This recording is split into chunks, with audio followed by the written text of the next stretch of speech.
Olá, boa tarde. Estamos mais uma vez iniciando um encontro síncrono do FIME, hoje com a professora Liu Man-in, que ministrou o curso de iniciação ao ensino coletivo de cordas. A professora Liu é professora de violino e viola da Universidade Federal do Ceará, UFC. Realizou sua graduação em bacharelado em instrumento violino na Escola de Comunicação e Artes pela Universidade de São Paulo, USP, em 2004. É mestre em musicologia pela ECA USP, 2007. Doutora em música ECA USP, em 2012. Atualmente realiza estudos de pós-graduação em psicomotricidade pela Unifor. Foi professora de violino da Universidade Livre de Música, ULM, Centro de Estudos Musicais Tom Jobim, em São Paulo, Instituto Bacarelli e do Projeto Guri, também em São Paulo. Atuou como diretora educacional do Projeto Guri, coordenadora pedagógica do projeto A Corda Toda, da Unesp, coordenadora do projeto Música na Comunidade, da Secretaria Municipal de Educação de Guarulhos, foi professora de música da Faculdade Paulista de Artes, FPA, professora de violino da Faculdade Santa Marcelina e violinista da Orquestra Jazz Sinfônica do Estado de São Paulo. Atualmente é professora adjunta de violino e viola do Instituto de Cultura e Artes da UFC. Tem experiência na área de artes, com ênfase em música, e trabalha com ensino coletivo de violino. Professora Liu, seja bem-vinda a mais um encontro. Muito obrigada! E, assim, eu quero dizer que é um prazer recebê-la aqui, né? Você tem feito um trabalho incrível, maravilhoso aqui no Ceará, não somente na UFC, mas em diversas instituições, em diversos âmbitos educacionais. E, na verdade, o seu trabalho aqui, né, a sua chegada aqui no Ceará, foi uma chegada histórica, né? Assim, a primeira professora no âmbito universitário, assim, professora de violino no âmbito universitário, aqui no Ceará, né, aqui em Fortaleza, principalmente. E, assim, esse trabalho histórico, ele vem rendido muitos frutos, né, que a gente já consegue ver por aí pela cidade os frutos desse trabalho acontecendo. Então, é uma honra para nós, do FIME, da Casa de Vovó Dedé, recebê-la aqui nesse festival. E é um prazer enorme, né? Gratidão enorme pela sua presença. Muito obrigada, Brena. É um prazer estar aqui, muito feliz pela organização, pela realização do FIME. Parabéns, né?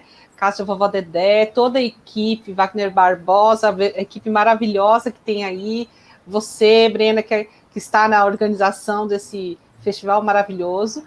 E, assim, votos de muito sucesso para que muito mais, né, festivais como o FIME aconteçam.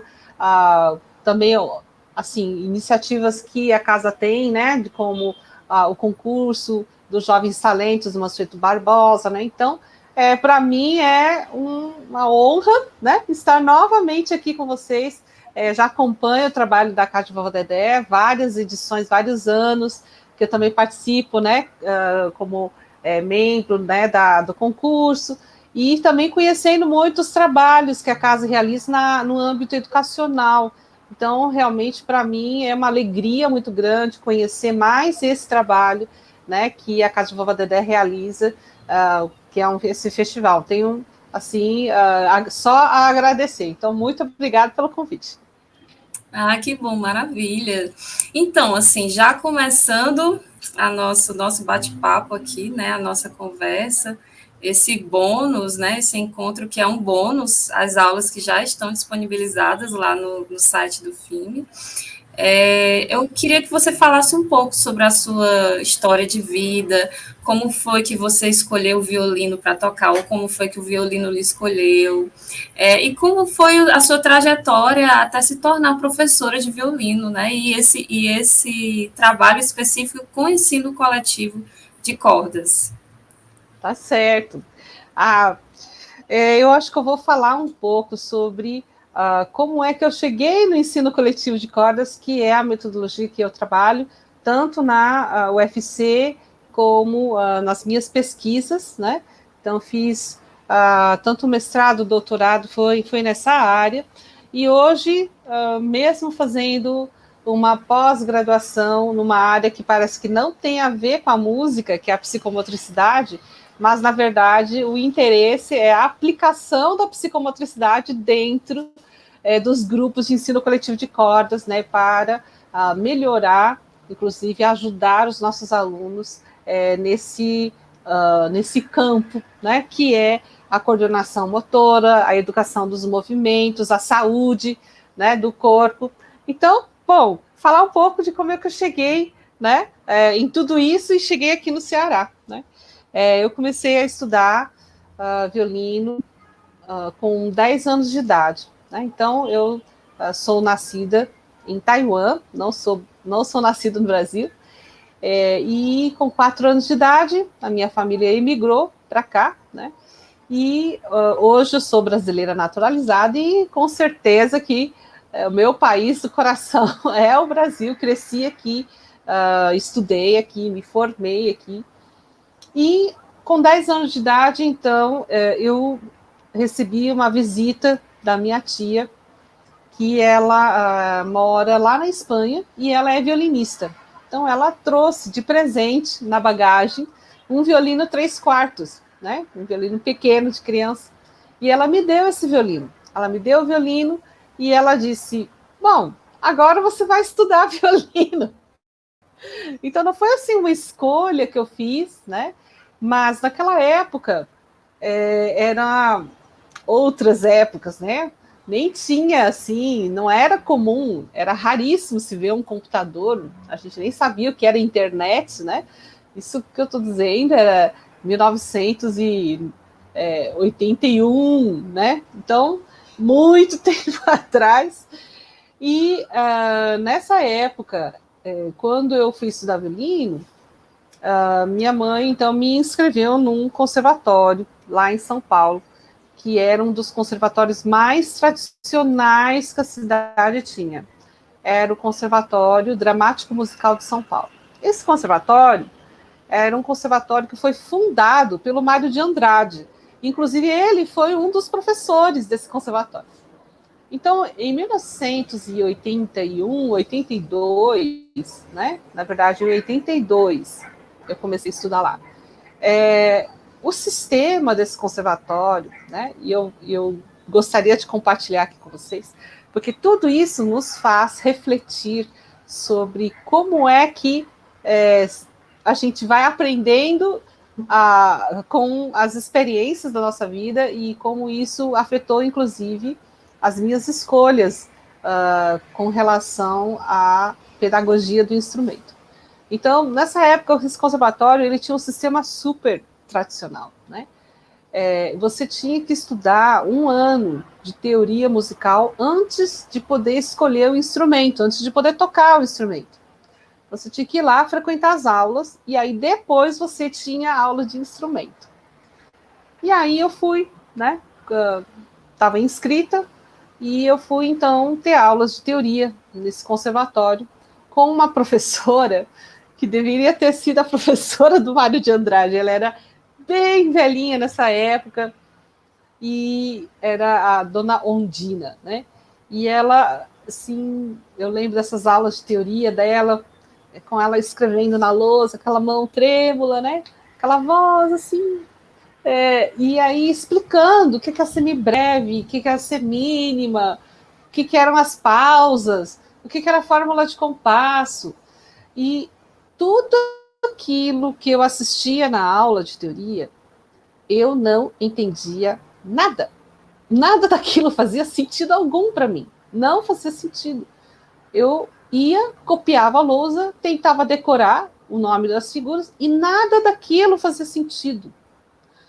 Porque não é possível você estudar música sem entender o que é a prática musical. O que é uma duração, o que significa uma altura, o que é o som, né? Quanto dura esse som? Somente a parte teórica, aquilo não dizia nada para mim. Então, eu não aproveitei nada daquelas aulas, quase nada, né?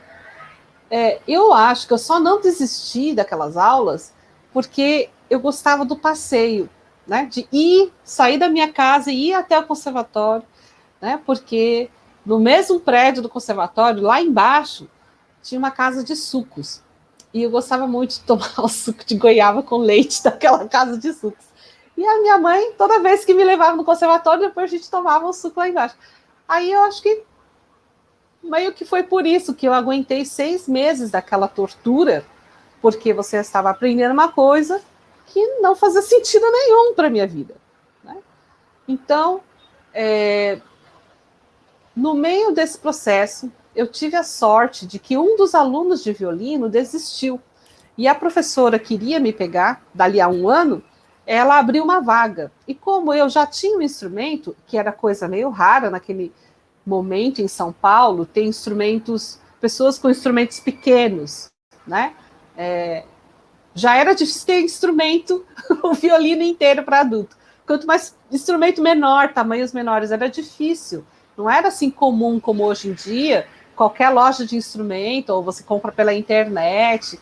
Não tinha ainda instrumentos chineses, né? Eram todos os instrumentos estrangeiros, né? Alemães, tchecos, e não tinha ainda essa facilidade de compra, era tudo muito caro, né? E a professora, então, vendo que eu já tinha um violino e ela tinha uma vaga, então ela me aceitou na aula de violino, interrompendo aquele ciclo de tortura, só aulas teóricas, sem aula prática. Quando eu comecei a estudar violino, é que eu finalmente entendi o que significava tudo aquilo que eu tinha estudado na aula de teoria. O que significava uma semibreve, o que era a divisão rítmica, o que significava uma nota ser mais aguda e outra ser mais grave. Né? Então, aquilo começou a fazer sentido para mim. Então, isso é muito importante. Né? Muitos anos depois, eu vim a lembrar dessa experiência que eu tive na infância. E isso me fez fazer certas escolhas enquanto professora de ensino coletivo de cordas. Nós sabemos que a prática musical, ela deve vir sempre antes da teoria. A teoria, ela vem depois da praxis. Ela vem depois para organizar a nossa prática, para sistematizar a prática.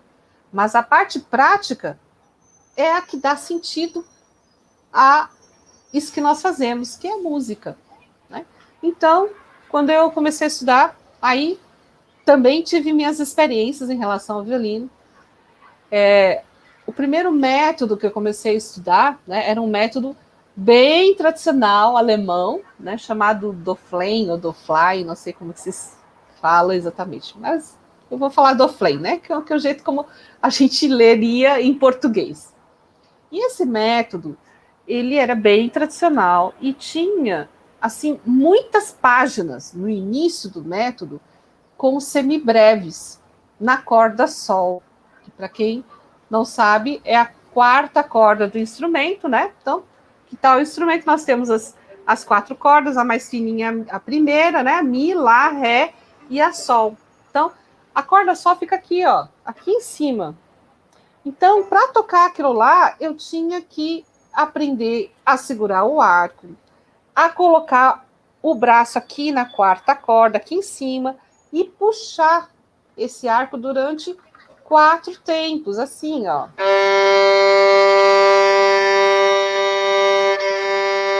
E ela falava, bem devagarzinho, sem deixar o arco tremer no meio, sem fazer. Sem tremer, deixando o arco sempre, né, não, nunca assim torto, né, em relação ao cavalete, mas sempre deixar, né, o arco paralelo ao cavalete, tanto no talão, no meio e na ponta. Bom, aí com essas instruções, ela me mandou para casa com o método e falou, então você agora estuda, né, essas primeiras lições. Toque essas semibreves durante 4 longos tempos, na corda sol, que você precisa sustentar o braço aqui em cima para alcançar a corda, sem esbarrar nas outras. E ainda tem que tocar paralelo, o arco tem que ficar paralelo ao cavalete, né? E não pode tremer. Pronto. Aí a outra dica foi, bom, estuda na frente do espelho. Gente, essas dicas eu já ouvi muitos professores de violino, de instrumento, dar essas orientações para os seus alunos e mandar os pobres alunos para casa desse jeito e falar, agora você estuda. Só que a minha professora, muito bem intencionada, ela não me disse só como é que eu posso sustentar o braço aqui em cima durante 4 longos tempos, sem cansar, sem doer, sem tensionar. Como é que eu posso fazer com que o arco ande paralelo ao cavalete, sem ficar numa tentativa, né, numa experiência de tentativa e erro, sem entender como fazer isso, apenas me guiando pelo espelho? É uma experiência de você ficar lá tateando no escuro até você acertar o caminho do braço. Como é que ela não me explicou como é que eu poderia tocar essas semibreves sem tremer o arco no meio, porque falta contato. O arco falta contato na região do meio, falta direcionamento, né? E aí foi, embora tenha sido uma experiência boa no sentido de eu começar a entender o que aquelas coisas de teoria significavam, por outro lado, foi também um processo difícil, né? Foi um processo difícil porque para um iniciante conseguir sustentar o braço sem ter um preparo prévio, né, do corpo para isso, entender a posição do braço para que o arco ande paralelo ao cavalete, a posição geográfica, né, espacial, aonde começa o início do movimento, onde termina esse movimento, como faz para transferir o peso do braço, para que o arco não fique pulando no meio.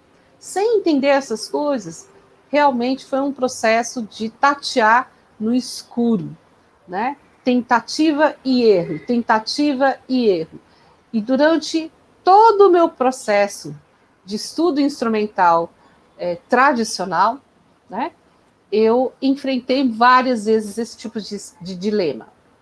Eu não sei se você, estudante, passou por alguma coisa parecida com isso. Mas se você passou, pare um pouco para pensar comigo. Esse processo, né, ou professor, né, colega, professor, vamos pensar juntos sobre isso. Esse processo de ter aluno é extremamente frustrante, porque o aluno não consegue fazer exatamente como o professor pede, porque ele está lá sempre errando uma coisa e não sabendo o que realmente está fazendo. Como é que é esse movimento? Como que o corpo dele deveria se comportar em relação ao instrumento?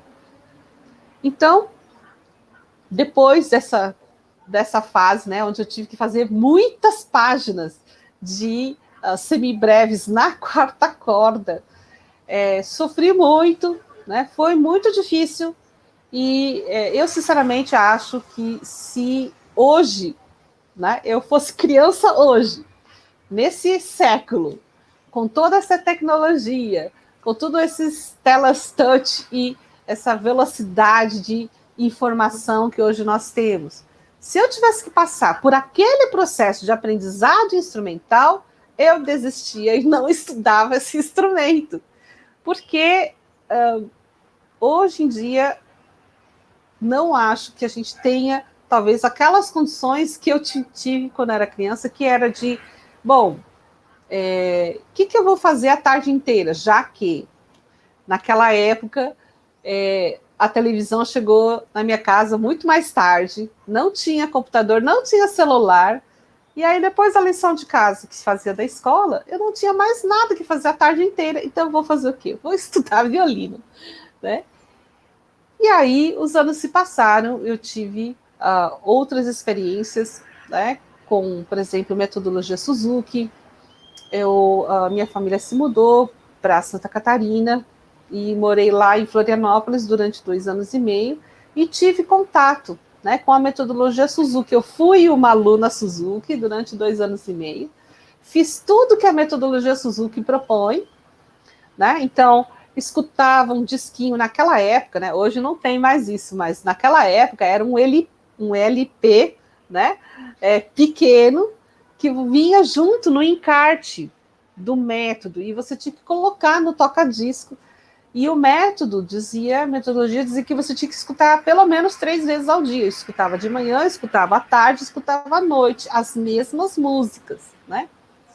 E tinha as aulas como a metodologia Suzuki propunha, né? Então, era um grupo de uns 8 alunos, mais ou menos, cada um tocava no momento, depois, no fim, juntava para fazer uma música juntos, participava dos encontros, dos festivais Suzuki que tinha. Então, tinha um professor que era dessa metodologia, ele era um dos que estavam, naquela época, implantando o método Suzuki em Florianópolis.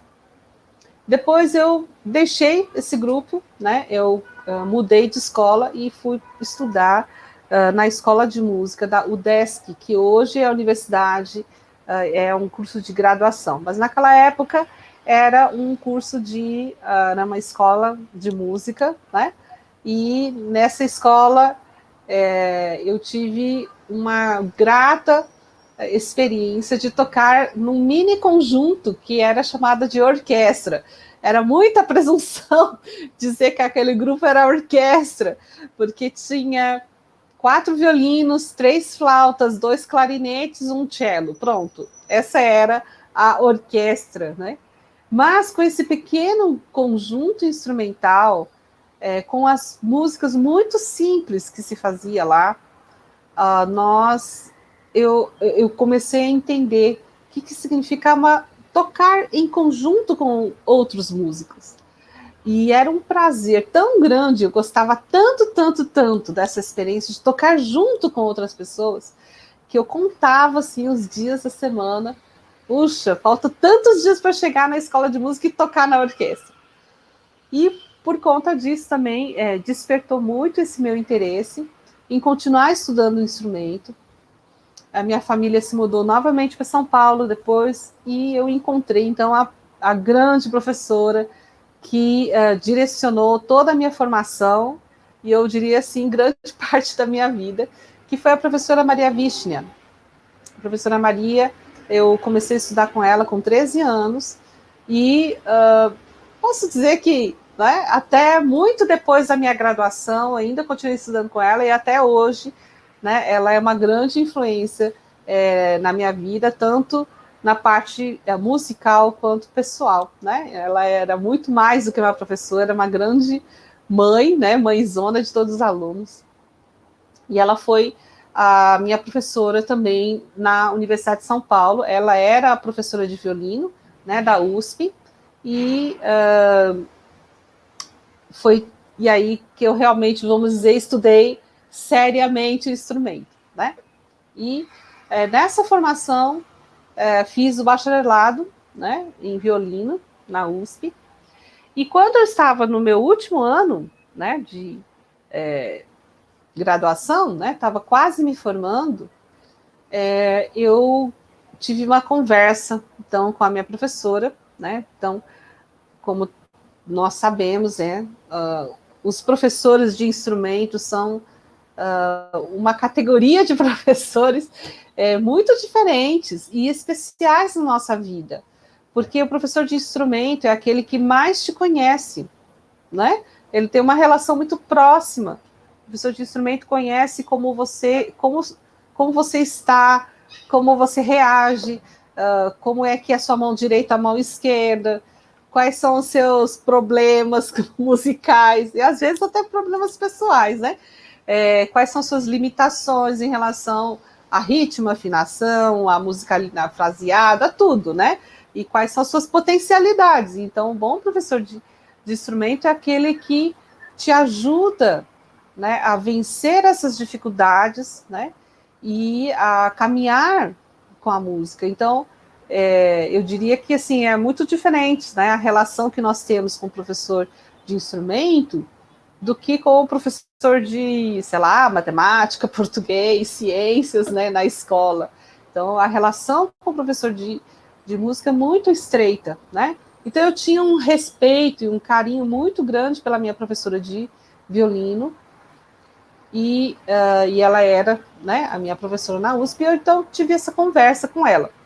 Eu estava já no meu último ano, e eu falei, professora, aqui na Terra, né, abaixo da minha mãe, só a senhora, né, de tanto respeito e carinho que eu tenho pela senhora. E eu preciso lhe comunicar o seguinte: eu estou já indo para o meu último ano da graduação e eu vou me formar, né? Eu vou me formar, vou tirar esse diploma. Mas depois que eu me formar, eu não vou mais trabalhar com a música. Ela levou um choque e ela era muito efusiva, né? Ela começou a falar muito alto. Mas por quê? Por que você vai fazer isso? Você está indo tão bem, você está tocando bem, você já está, né, na orquestra. Nessa época eu já estava numa das orquestras semiprofissionais, né, de estudantes em São Paulo, que era eu comecei a tocar na orquestra com 15 anos, que era a Orquestra Jovem Municipal, e depois ela se transformou na Orquestra Experimental de Repertório. E com essa orquestra eu tinha feito, né, muito repertório erudito, né? Eu estava já tocando fazia 7 anos, nessa altura ainda uns 6 anos nessa orquestra, e ela ficou, né, minha professora ficou assim, sem entender. Ela queria entender por que eu ia desistir. Eu falei, professora, para mim, na minha vida, né, eu sempre vou tocar violino, sempre vou querer ter música junto comigo, não é possível mais eu me dissociar da música e do violino, eu sempre vou querer tocar, né, e sempre vou ter a música comigo. Mas a música está muito associado na minha vida com a parte do prazer, do lazer, né? E naquela época, eu estava me sentindo, eu estava precisando de um desafio intelectual maior. E foi isso que eu falei para ela. Eu falei, professora, eu sinto que eu preciso de um desafio intelectual, porque eu estou muito acomodada, né? Eu estudo, faço os meus estudos musicais, não que a música não tenha os seus desafios, mas para mim não era aquilo que eu estava esperando. Eu precisava de mais. Falei, professora, eu estou me sentindo emburrecendo e eu preciso de um desafio. E eu não, na música, nesse momento, com tudo que eu estava estudando, né, não era fácil, né, não foi uma faculdade fácil. Então, com tudo que eu estava estudando, harmonia, contraponto, história da música, análise, falei, não é isso ainda. Eu preciso de mais, de um desafio maior ainda. E eu vou procurar outra coisa para fazer. E ela falou, mas o que você quer fazer? Eu falei, eu não sei, não sei ainda, mas eu já sei que eu preciso de algo diferente, que não é simplesmente estudar violino e tocar na orquestra. E aí ela ficou assim, bom, né? Ela também não conseguia me ajudar e eu também não sabia muito bem o que fazer na época. E eu me formei, né? Quando eu me formei, foi justamente na época que eu entrei na orquestra profissional, que foi a Orquestra Jazz Sinfônica, na época Jazz Sinfônica do Estado de São Paulo, hoje chamado de Jazz Sinfônica Brasil. É uma orquestra profissional que trabalhava com música popular, muita música popular brasileira, mas também jazz, né, norte-americana e música popular, né, do mundo, numa roupagem sinfônica. Então era uma orquestra muito legal, né? Então tinha todas as cordas, o naipe inteiro, uma orquestra sinfônica junto com uma big band, com instrumentos que tradicionalmente são da música popular, como guitarra, baixo elétrico, bateria, né? E percussão sinfônica, enfim, era uma orquestra muito joia. E nessa época foi, quando eu me formei, eu tinha entrado na orquestra, né, na Jazz Sinfônica, onde eu fiquei por 19 anos, até vir para Ceará. Mas também a grande mudança na minha vida foi que nesse ano que eu estava me formando, eu recebi um convite para dar aula num projeto social. Esse projeto social, naquela época, 1995, era um projeto social que ainda estava começando a crescer. Esse projeto era o Projeto Guri, né? Que hoje é, com certeza, o maior projeto social no Brasil. Né? Eles têm recebem um fomento muito grande da Secretaria de Cultura do Estado de São Paulo. E o Projeto Guri, naquela época, tinha poucos polos, uns 3, 4 no máximo, acho que menos ainda que isso. E um desses polos, ou desses núcleos, que estava abrindo, estava sendo aberto dentro da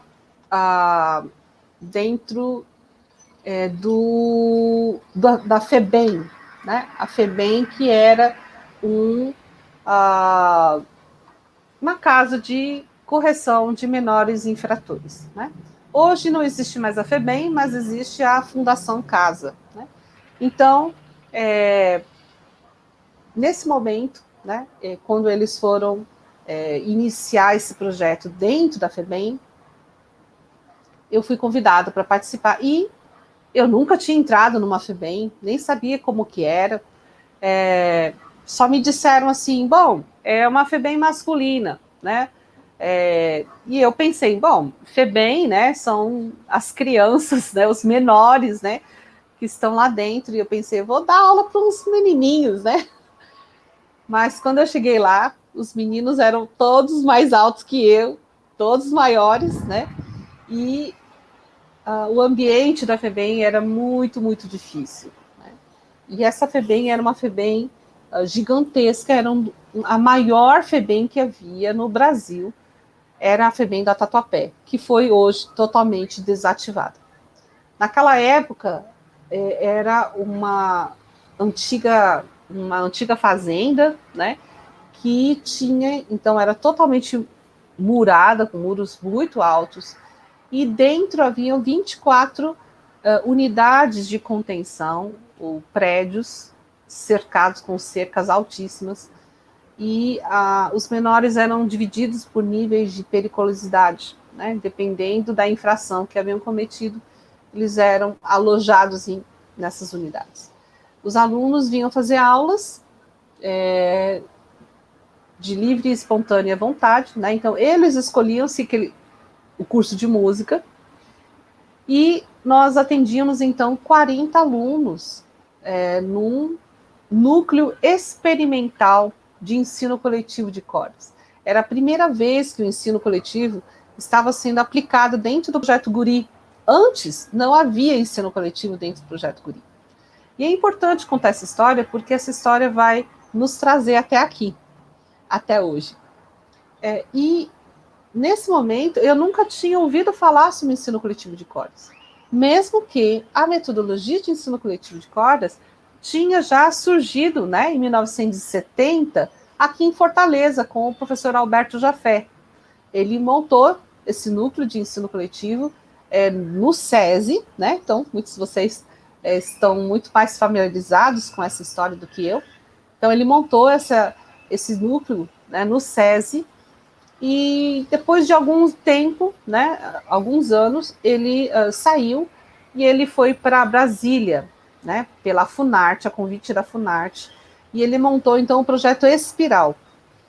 Esse projeto Espiral deveria ser, então, uma cópia do trabalho que ele fez no SESI para várias capitais, né? Então, e com esse trabalho, Jafé, então, depois do SESI, né, ficou na Funarte, no projeto Espiral, apenas 1 ano, e depois foi para São Paulo, a convite do SESC, aí já no Serviço Social do Comércio. E aí, em São Paulo, ele montou um núcleo de ensino coletivo. Só que esse núcleo não era assim conhecido do grande público da música, né, da música erudita, vamos dizer.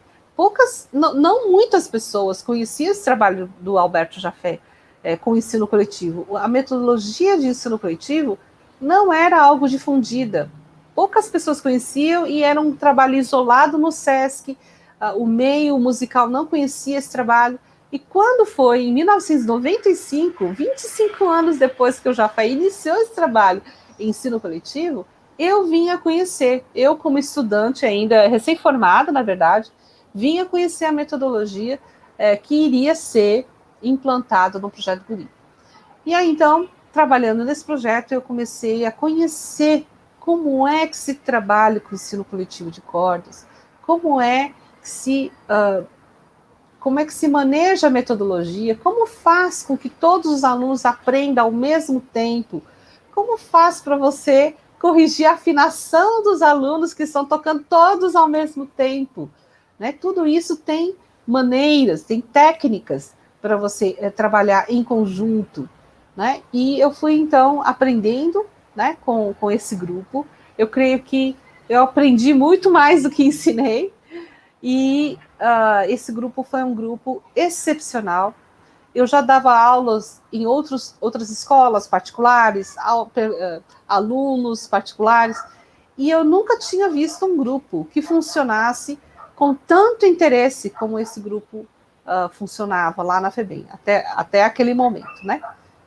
E depois de um tempo, né, nós éramos uma equipe com 5 professores, um regente, 2 professoras, né, de violino e viola, eu e outra colega, um professor de violoncelo e um de contrabaixo. E assim nós atendemos esses 40 alunos num sistema heterogêneo de ensino coletivo, né, todos ao mesmo tempo, e nós então pudemos atender esse grupo e trabalhar com eles 3 vezes na semana, durante um período inteiro. Então era um esquema bem puxado, né? Mas muito, muito produtivo. Eles eram muito interessados. Sempre havia aqueles que te desafiavam, né? Queria ver se você, né? As 2 professoras de violino éramos muito novas. Então na época eu tinha 22 anos, e eles não eram muito mais novos do que eu. Eles praticamente tinham a minha idade, né? Alguns 18, 19 anos para ser desinternado, ainda ficava um tempo. Então, e eles tinham que me chamar de senhora, né?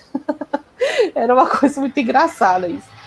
E aí nós fizemos uma apresentação depois em Campos do Jordão, no Festival de Inverno, que é um dos maiores festivais de música erudita do país, né? Que é o Festival de Inverno de Campos do Jordão.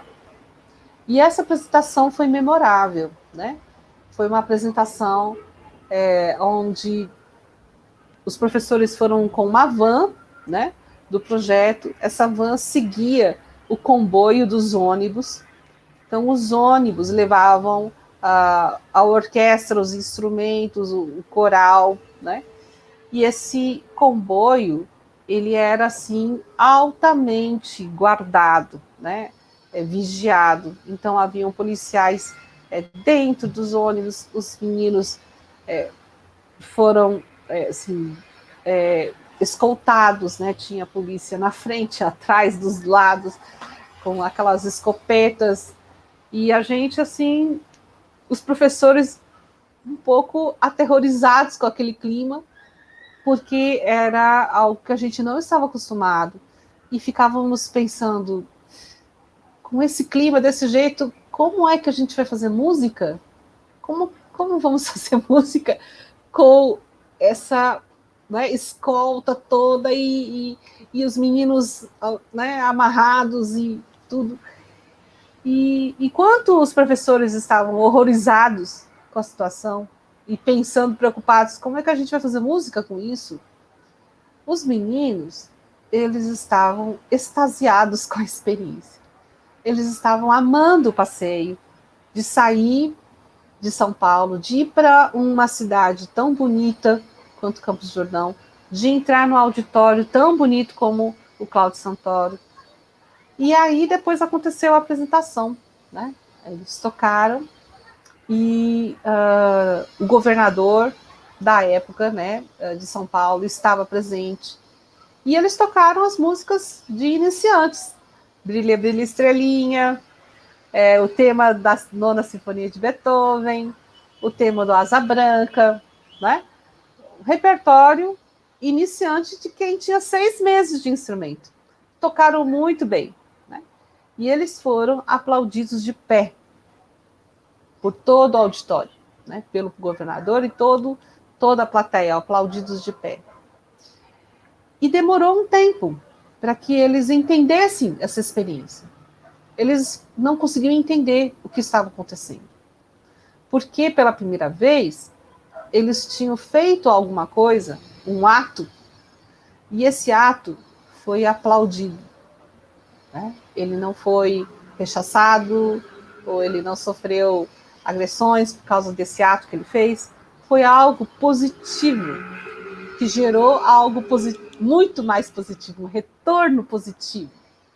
Depois dessa experiência, eles dobraram a vontade de estudar e de se apegar à música, porque eles perceberam que aquilo era algo que eles nunca tinham experimentado.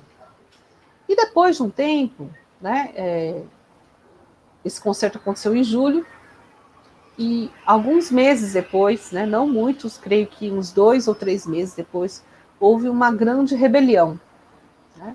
A FEBEM pegou fogo, eles queimaram os 2.300 internos, né, que havia, mais ou menos, né, quebraram todas as instalações da FEBEM, e aí nós fomos impedidos de entrar, né, havia tropa de choque circulando, né, circundando todo aquele quadrilátero, e nós só conseguimos acompanhar as notícias pelos jornais, né, os helicópteros dos jornais passando por cima, aquela fumaceira preta saindo, imagens, né, de muita violência, reféns, graças a Deus ninguém morreu, né, ninguém se machucou seriamente, mas depois de vários dias dessa rebelião, onde eles quebraram todas as instalações e tudo que tinha, quebraram todas as oficinas de tecelagem, conserto de carro, mecânica, né, enfim, os dormitórios. A gente vê finalmente aquela cena, né, que passa nos jornais, né, eles seminus, com as mãos para trás, agachados no pátio, e aí o jornal diz a situação está controlada, e a gente pensando, os professores, puxa, todo esse esforço perdido, né? Foi em vão, foi tudo perdido, porque imagina, depois disso, o que sobrou desse trabalho?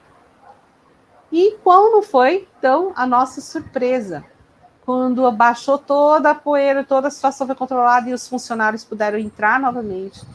E havia, então, essas psicólogas que, sinceramente, não sei porque eram psicólogas, elas chegaram para os meninos e, quando elas entraram, eles ficaram assim, muito surpresos, de ver que o único prédio que sobrou daquele quadrilátero que ficou intacto foi o Barracão da Música. Não sofreu nem quebraram, nenhum vidro foi quebrado, não foi queimado, não foi destruído, nada, estava totalmente preservado. E essas psicólogas, né, ficaram, mas vocês destruíram tudo, por que vocês não quebraram esse prédio aqui também? E os meninos, então, do projeto falaram que naqueles 4, 5 dias de rebelião, eles fizeram um cordão de isolamento em torno do Barracão da Música. E eles não deixaram que os outros colegas invadissem aquilo que era deles. Esse barracão, os instrumentos, as partituras, tudo foi preservado, porque aquilo era deles. E eles não deixaram os outros destruírem. Depois dessa experiência, gente, eu mudei muito a minha maneira de entender a minha missão, a minha função enquanto professora de música.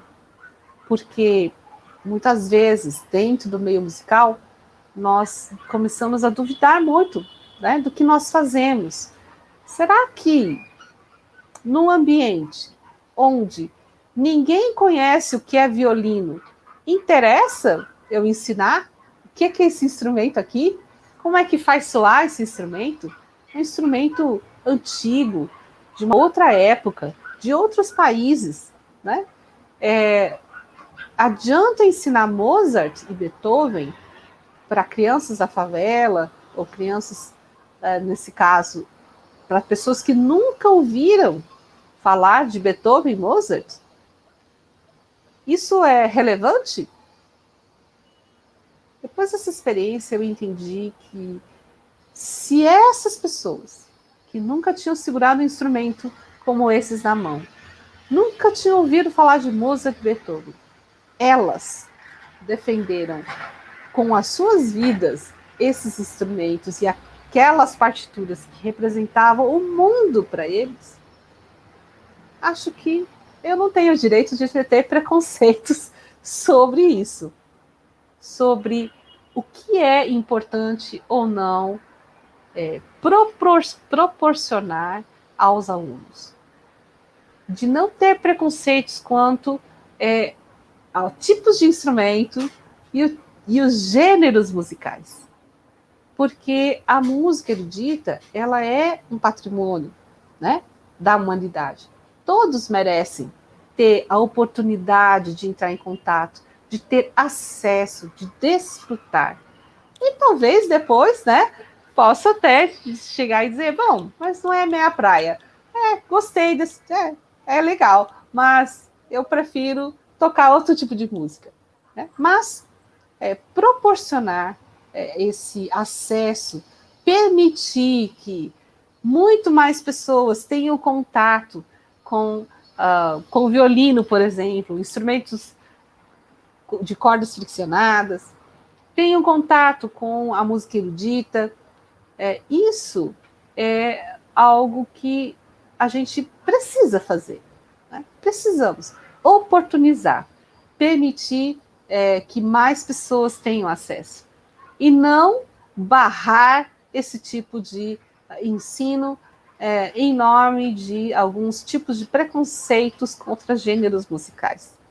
E eu digo isso porque muitas vezes dentro da academia, ou seja, academia musical, né, que eu quero dizer, dentro do meio universitário e dentro dos meios musicais mais requintados, entre aspas, há um preconceito. Né? Então, a gente tem que entender que possibilitar esse acesso, facilitar esse acesso, faz parte, né? Faz parte, eu creio que dos direitos de todas as pessoas de ter esse acesso e faz parte também do nosso trabalho enquanto professores, né? De possibilitar esse encontro. E se depois a pessoa não quiser, né? Vai tocar outros tipos de música com... pode-se tocar qualquer tipo de música com violino, né? Então, uma vez que você estuda Mozart, Beethoven, aprende a técnica instrumental através da música erudita, porque a música erudita ela proporciona esse estudo da técnica instrumental. E uma vez que você aprende e você sabe tocar bem o violino, você pode tocar o que você quiser com ele. Pode tocar baião, maracatu, samba, frevo, qualquer ritmo que você quiser. Né? Até funk fica legal no violino. Né? Então, depois dessa experiência com esse grupo, eu descobri aquele desafio intelectual que eu estava sentindo falta quando estava me formando no final da minha graduação na USP. Porque trabalhar com ensino coletivo é um desafio constante. Você trabalhar com um grupo, nunca um grupo é igual ao outro. Nunca um aluno é igual ao outro. São universos diferentes, são desafios diferentes, são potencialidades diferentes, são limitações diferentes, dificuldades e facilidades diferentes. E tudo isso é necessário que o professor de ensino coletivo fique atento. Como ensinar um mesmo conteúdo de diversas formas para atender a cada um dos indivíduos que compõem essa coletividade, que é o grupo de ensino coletivo de cordas. E esse é um desafio que não me cansa. Né? Esse é um desafio que realmente me apaixona, né? Me faz ter sempre essa vontade de melhorar, de procurar por mais, de oferecer o melhor para os meus alunos, de procurar até interações com outros campos de conhecimento, como a psicomotricidade, né? Desenvolvimento motor, outras áreas que possam ajudar a eu ser uma professora melhor e atender melhor os alunos. E esse é um desafio que todo professor de ensino coletivo vai enfrentar, né? Porque nenhuma turma vai se comportar como a outra. Né? E isso é trabalhar com o ser humano, com alunos, né, que vêm com suas bagagens culturais, suas bagagens de experiências de vida diferentes. É sempre um desafio muito, muito bom. Né? Então, desde então, eu direcionei a minha carreira nesse sentido. Eu amo tocar violino, adoro tocar em orquestra, tocar em música de câmara, fazer quarteto, fazer duos, né? Adoro essa vida de performer, né? De música, de músico, instrumentista, violinista. Adoro isso, sempre vou fazer isso. Mas o outro lado, que também não posso deixar nunca, é o de dar aulas de ensino coletivo de cordas, são os meus grupos de iniciação. Né? Nesses grupos de iniciação é que eu vejo realmente todo esse sentido de se trabalhar com a música, porque você compartilha com as pessoas, você ajuda, né? E nada paga, né? O olhar de satisfação de um aluno quando ele consegue vencer um pequeno desafio musical, instrumental, né? Você percebe a transformação da vida daquela pessoa só porque você ajudou ela a melhorar um aspecto, né, do seu aprendizado musical. Às vezes o aluno está com uma dificuldade, uma coisa bem pequena, né, no instrumento, e quando você, como professor, consegue ajudar esse aluno a ultrapassar, né, essa barreira, a conseguir realizar aquilo, você percebe que a pessoa ela cria também coragem para outros desafios da sua vida em outros campos. Né? Recentemente, eu recebi uma mensagem de uma mãe eu sou muito grata, né, por ouvir essa mensagem que ela me enviou. A filha dela tinha acompanhado nossos grupos de extensão da UFC por vários, vários semestres, e ela, por ocasião dos seus estudos na escola, precisava se desligar dos grupos. Mas a mãe, então, nos agradeceu pelo ciclo que ela passou conosco. E o que mais me chamou a atenção foi as coisas pequenas, que aos olhos das pessoas parecem tão pequenas, mas que aos olhos dessa mãe, dessa família, dessa menina, foi algo gigante que aconteceu na vida dela. A mãe falou, por causa do violino, por causa dos grupos de ensino coletivo, a minha filha aprendeu a conversar com as pessoas. Ela é muito tímida. Ela aprendeu a conviver com as pessoas. Ela aprendeu até a andar de ônibus sozinha. Algo impensável antes.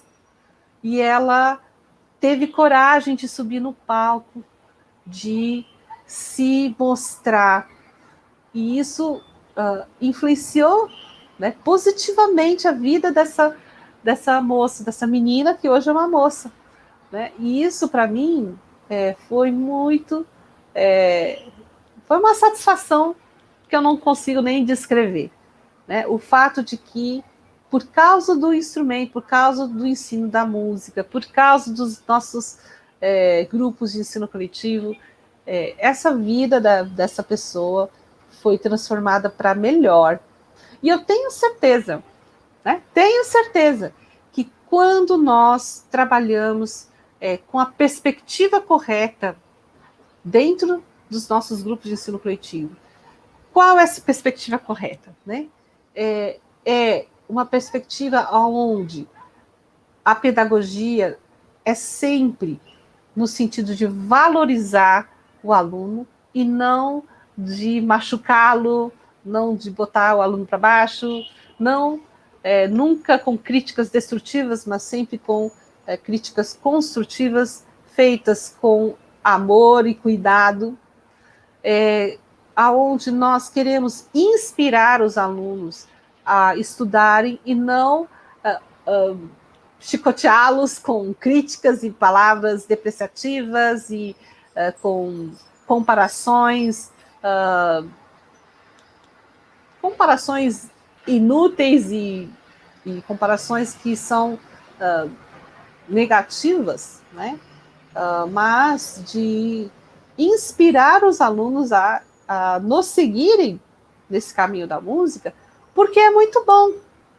Então, quando nós trabalhamos, eu trabalho com os meus alunos da graduação, né, no curso de licenciatura de música, que escolhem estudar violino e viola comigo, eu sempre os oriento nesse sentido e nós caminhamos nesse sentido, de que a nossa forma de abordar, né, dentro dos grupos precisa ser dessa maneira. Precisa ser com amor, precisa ser com cuidado, precisa ser de uma forma positiva. Não é também fechar os olhos para o que está errado, porque o que está errado precisa ser consertado. Né? Está desafinado, está desafinado. Está com a postura errada, está com a postura errada. Precisa ser consertado. Mas há maneiras e maneiras de fazer isso. Né? Então, sempre com gentileza. E essa abordagem, eu tenho certeza que os alunos que saem dos grupos, eles aproveitam de uma maneira positiva para suas vidas. Então, mesmo, né, não estamos ali querendo formar instrumentistas profissionais. Pode ser que a pessoa queira depois trilhar esse caminho, né? Aí ela vai escolher estudar, se aprofundar, né? Mas dentro do ensino coletivo de cordas, que são grupos de iniciação, né? É importante entender isso, que ensino coletivo de cordas, ele atende à iniciação instrumental, né? Quando esse aluno sai da iniciação, ou sai do ensino coletivo, porque o ensino coletivo ele tem uma data de validade, não pode passar dos 3, no máximo 4 anos iniciais, né? 4 anos quando a criança começa mais novinha, né? Mas o ideal seria entre 3 a 4 anos a pessoa sai dessa iniciação instrumental e vai seguir para a próxima etapa do seu caminhar com a música, que é né, seguir com os estudos no nível mais intermediário, básico, intermediário, avançado, já num outro modelo de ensino, que seria o ensino tutorial, né? O ensino um professor, um aluno, ou um professor, poucos alunos, 2, 3, no máximo, dividindo o horário, né? Não, mas não mais numa turma. E isso é algo que é muito importante, né? Que a gente deixe enfatizado, claro, para os alunos. Os alunos, quando entram nos nossos grupos, eles têm que saber que o que eles estão fazendo conosco, nos grupos, é a iniciação. E depois precisa continuar a estudar. Né? Então, eu, sem falsa modéstia, mas concordando com o que a Brena falou lá no início, os grupos de ensino coletivo, de fato, transformam uma cidade. Ele transforma o meio musical de uma cidade, de um estado. E eu posso dizer isso com a boca cheia, assim, com muita convicção de que o ensino coletivo transforma a realidade desse estado, transforma a realidade dessa cidade, desse estado. Porque eu já vi isso acontecer. Eu vi isso acontecer em São Paulo, né? A minha cidade de crescimento e vida durante muitos anos. Eu vi isso acontecer em São Paulo. O Projeto Guri começou lá com esse pequeno núcleo. Depois eles adotaram essa metodologia para ser aplicada em todos os seus polos. A minha história com o Projeto Guri é longa, mas só para encurtar, em 2007 eu fui convidada para assumir a diretoria pedagógica do Projeto Guri, e durante 1 ano e meio eu trabalhei na diretoria educacional, e nessa época o projeto já era gigante. Hoje ainda é um projeto, né, creio que maior ainda. Então, você vai ter, não vou saber os números exatos, vocês, né, podem ver isso no site do próprio Guri. Isso também muda de ano em ano, mas não muito, não muda tanto assim, né? Mas deve ter no interior de São Paulo cerca de uns 400 polos, e na capital talvez uns 200 polos. Se eu errar, não vou errar por muito, né? E imagina com tantos polos, tantos núcleos, ensinando instrumentos coletivamente, e depois de anos acontecendo isso. Claro que o Projeto Guri tem as suas enormes dificuldades e problemáticas internos do próprio projeto, né?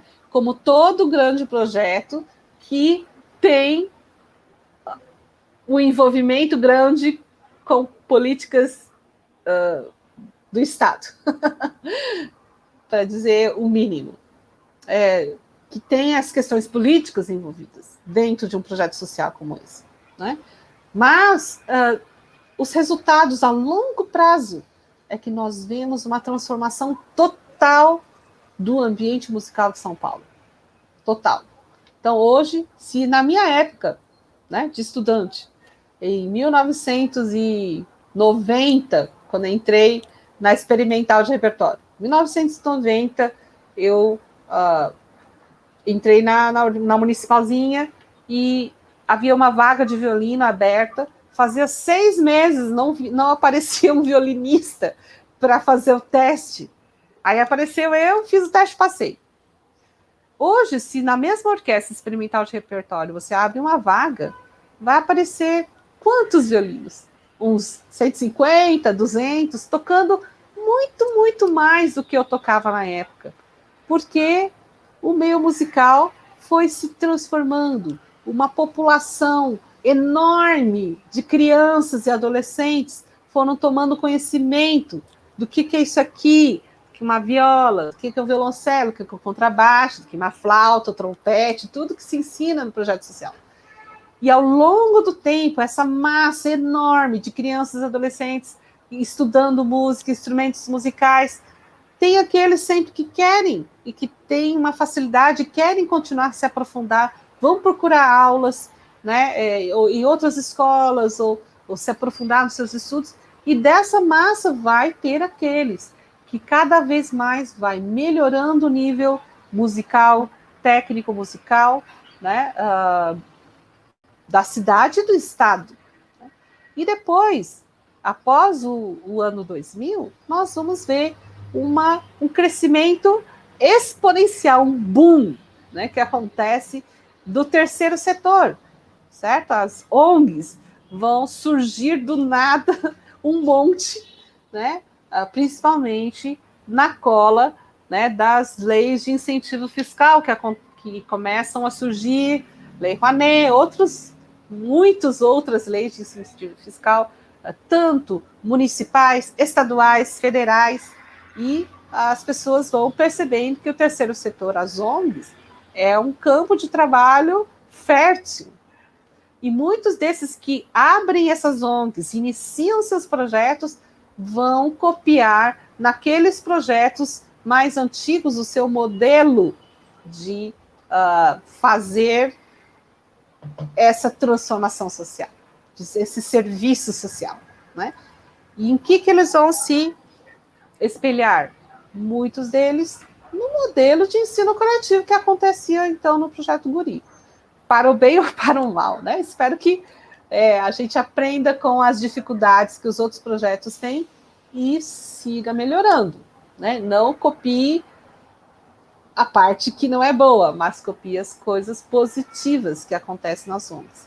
Então, nós vemos isso acontecer e, por conta dessa história do Guri, tudo isso que eu contei, nós podemos dizer que hoje, no país, muitas cidades, muitos estados têm projetos de ensino coletivo, né? De instrumentos, ensino coletivo de cordas. Muitos vão pegar lá num paralelo que acontece como o El Sistema da Venezuela. Então, podemos ver também um projeto gigante que acontece na Bahia, com o Neo Gibá, que vem também desse modelo coletivo inspirado no El Sistema.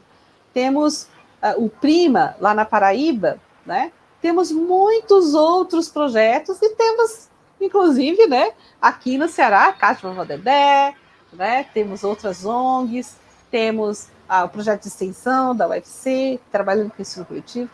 E eu tenho certeza que, ao trabalharmos todos juntos nessa direção, né, com ensino coletivo de instrumentos, com educação musical de base, mas uma boa educação musical de base, nós vamos transformar, sim, vamos transformar esse estado, vamos transformar esse país. E isso é inevitável, porque onde você planta, né, o ensino coletivo, ele vai dar frutos, alguns mais rápidos, outros mais devagares, né, outros no seu tempo, devido tempo, mas ele vai dar frutos, e esses frutos são muito bons, né? Sempre vai ter vidas transformadas, né? E tomara que a gente faça isso da maneira mais prazerosa, feliz possível, que a gente possa possibilitar isso para os nossos alunos. Que os alunos de ensino coletivo saiam todos felizes de todas as aulas, porque é uma ótima experiência, porque estudar música é muito bom, e tocar direito é muito bom. Não precisa ser na base do chicote, não precisa ser na base da crítica destrutiva, né? Não precisa ser na base da depreciação, como muitos professores só sabem dar aula desse jeito, né? E eu sou, assim, radicalmente contra isso. Eu acho que a música nós devemos fazer porque nós temos prazer nisso, né? E daí que a gente erra um pouco, né? E daí que a gente, às vezes, passa por algumas dificuldades.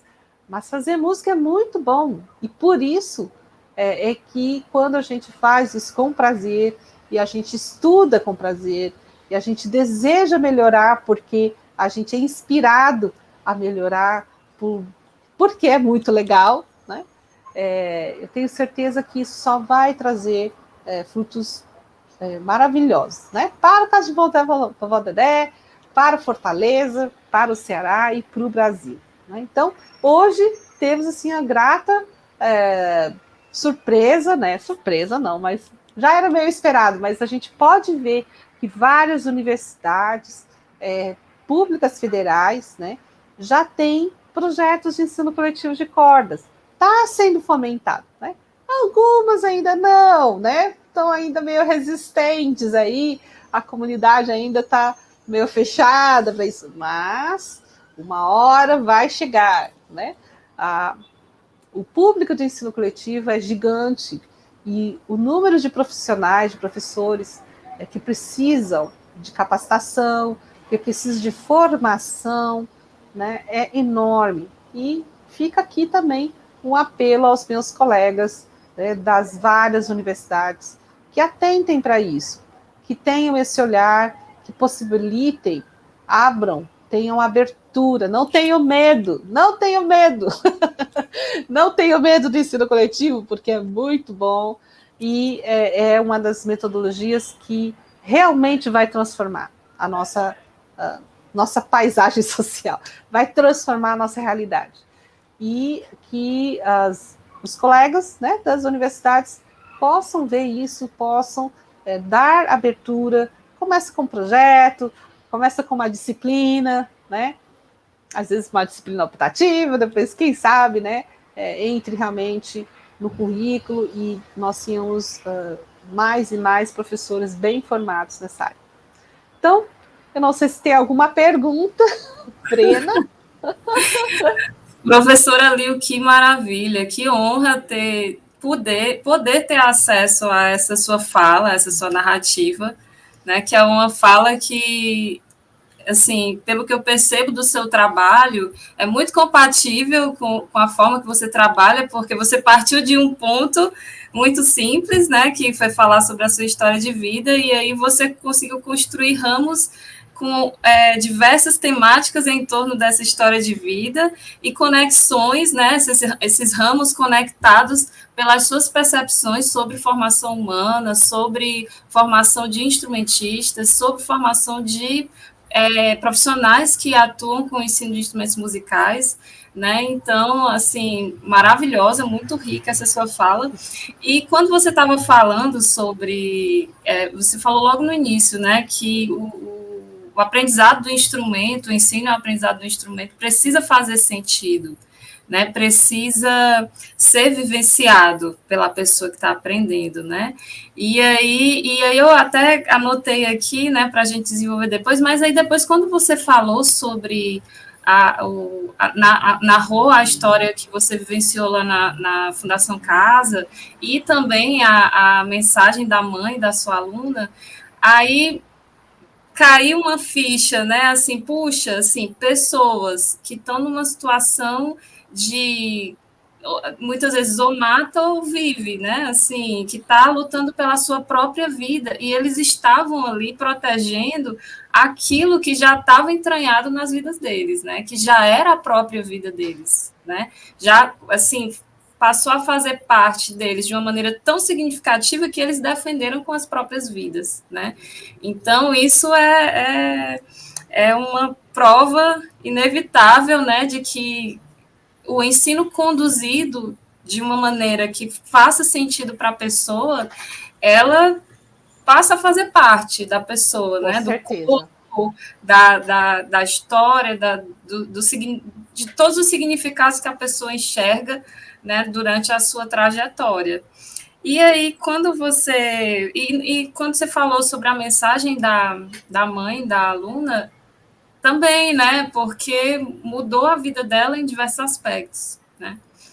Assim, e é interessante porque quando eu comecei a estudar instrumento, estudar o violoncelo, eu ouvia de professores, né, que falando para os pais, olha, se o seu menino é danado, aí ele vai ficar mais assim, falando que, assim, eles já percebiam que a influência do estudo do instrumento nesse sentido, né? De se o menino é muito tímido, é como se equilibrasse a pessoa em determinados aspectos, né? A pessoa começasse a conseguir atuar de diversas formas, né? Se é muito tímido, aí já consegue despertar um lado mais comunicativo. Se é muito agitado, foca, agitado, né? Aí consegue encontrar um foco, né? Então, isso é bem interessante. E aí, quando você falou no final sobre essa transformação inevitável, realmente é uma transformação que a gente vive, né? Que a gente é realmente inevitável, né? Eu tava lembrando um vídeo que tem no YouTube do Tom Jobim tocando com o Chico Buarque, o Choro Bandido. Aí falando, composição maravilhosa do Chico e Edu, aí ele fala assim, essa vai ter que tocar no rádio. Aí ele diz assim, nasceu, é uma flor, nasceu no asfalto, mas nasceu. Né? Então, assim, realmente é uma coisa que vai ter que tocar no rádio, inevitavelmente, assim, é inevitável, né, que aconteça esse tipo de transformação individual, né, porque nós seres humanos somos seres individuais e coletivos, então a coletividade, ela também é uma necessidade humana, né, é tanto Exatamente. que na pandemia a gente se isolou, mas a gente acabou indo com tudo para a internet, para o online, para poder se conectar coletivamente de alguma forma, né? Que era a forma que era possível.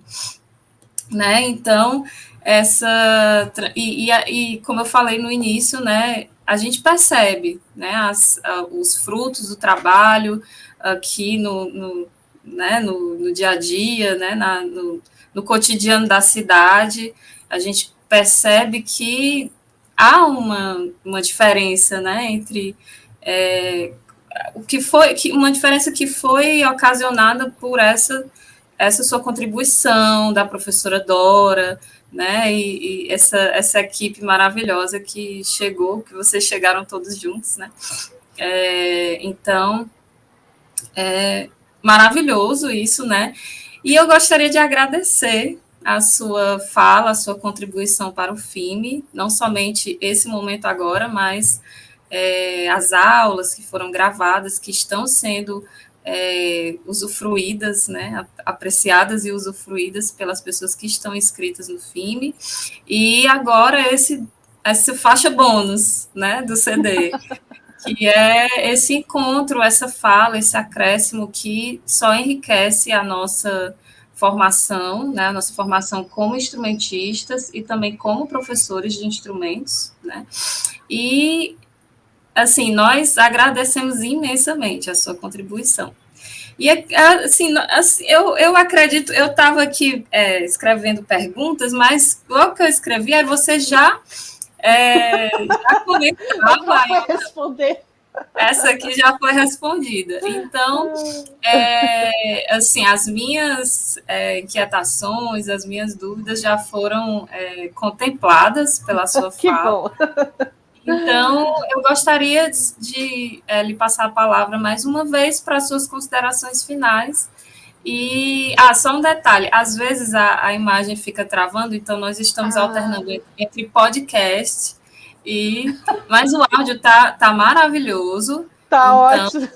nos momentos de imagem paralisada, a gente fica no modalidade podcast, Tá mas certo.